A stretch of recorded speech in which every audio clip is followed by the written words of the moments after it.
Bonjour et bienvenue sur Salade de crabe, le podcast qui vous apporte des témoignages, des réponses à vos questions et des conseils pratiques pour mieux vivre votre cancer du sein. Je m'appelle Françoise Boutet, j'ai 62 ans, suis praticienne EFT et j'ai vécu un double cancer du sein. Pendant 6 mois, je me suis démenée pour comprendre ce qui m'arrivait, ce qu'on me faisait, et j'ai témoigné avec humour de ce combat dans mon blog et sur les réseaux sociaux. Je désire maintenant partager avec vous mon témoignage, afin que ce parcours et ces connaissances puissent vous aider à votre tour. Si cela vous plaît, je vous invite à me laisser un commentaire, par exemple à me dire si ce podcast vous aide. Et si vous avez aimé Salade de crabe, marquez 5 étoiles sur Apple Podcast, vous m'aiderez ainsi à le faire connaître. Et comme beaucoup de femmes vivent en ce moment même ce combat, parlez de Salade de crabe autour de vous et partagez-le sur vos réseaux. Vous aiderez ainsi des femmes qui n'osent pas parler de leur cancer et qui ont besoin d'aide. Vous pouvez me retrouver, ainsi que mon blog, sur mon site www.équilibrance-coaching.com.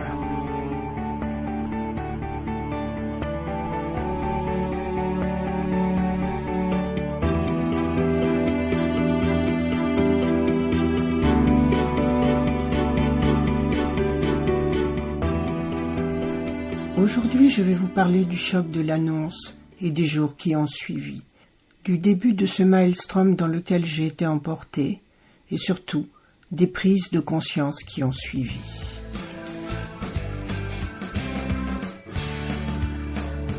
Jeudi 5 mai 2022, c'est le départ du marathon. Ça y est, le diagnostic est tombé hier, et j'ai bien un cancer du sein. Je m'attendais effectivement à cette annonce, bien qu'espérant évidemment toujours pouvoir l'éviter, et cela s'est relativement bien passé. Avec le recul, puisque j'enregistre ces mots plus de 7 mois après, je me rends compte que j'étais dans une forme de déni ou de dissociation qui était pour moi le seul moyen de me mettre en retrait et de me protéger.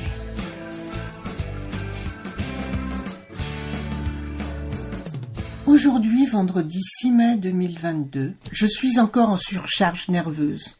Le choc de l'annonce, et il faut me parler lentement. Me laisser le temps d'enregistrer et de comprendre les informations. Dur à vivre quand on a toujours vécu avec un hamster dans la tête.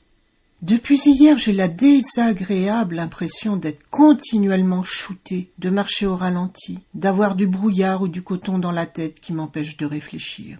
Sinon, j'ai effectué ma dernière journée de travail avant longtemps, au moins 3 mois d'après mon chirurgien, et ai dû organiser et transmettre mes tâches en quelques heures et dire au revoir aux collègues.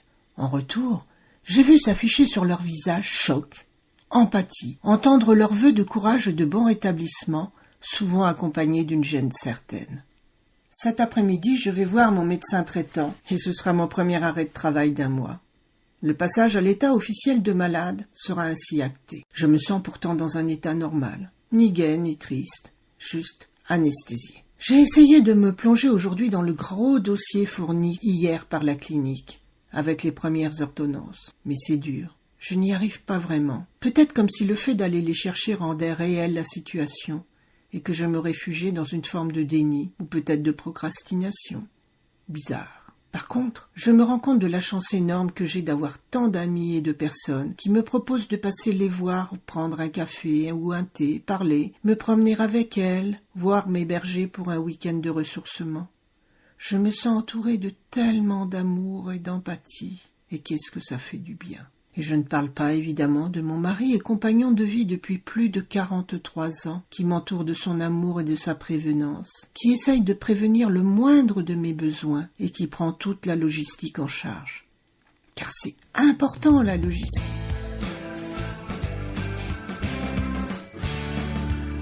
Je sens l'angoisse qui monte en arrière-plan. Je me sens comme un prévenu en attente de son jugement et de l'annonce de son verdict, à part que je n'ai rien fait de mal. Si ce n'est nier mes émotions, mes ressentis depuis des années, mon ras-le-bol de ce travail dans une institution qui ne respecte pas ses employés, ce qui me révolte viscéralement. Bref, rejeter, encore une fois, ma responsabilité personnelle et préférer le rôle de victime qui se plaint plutôt que de choisir de m'écouter et de changer de voie professionnelle, de lâcher une situation qui ne me convient plus. Cette humeur me fait réfléchir. J'ai fait le choix de la sécurité et m'y suis tenue alors que je ne désirais plus du tout continuer ce travail. J'ai écouté mes peurs profondes, issues de mon éducation et de mon expérience de vie. La peur de tout lâcher pour vivre un autre rêve professionnel. Celle de manquer d'argent si je démissionne. Peut-être celle de lâcher le job idéal et sûr dont rêvaient mes parents pour moi. Alors que je me prépare depuis 2 ans à cette transition, je freine des cas de fer à l'idée de lâcher ce travail.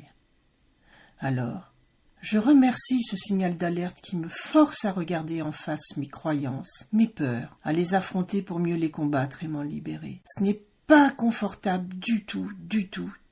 Mais heureusement, j'ai le FT et le Reiki pour m'aider, sans parler du soutien de tous mes proches et de tous ceux avec lesquels je communique sur Facebook et les réseaux sociaux. Et je n'arrête pas d'avoir des messages de soutien.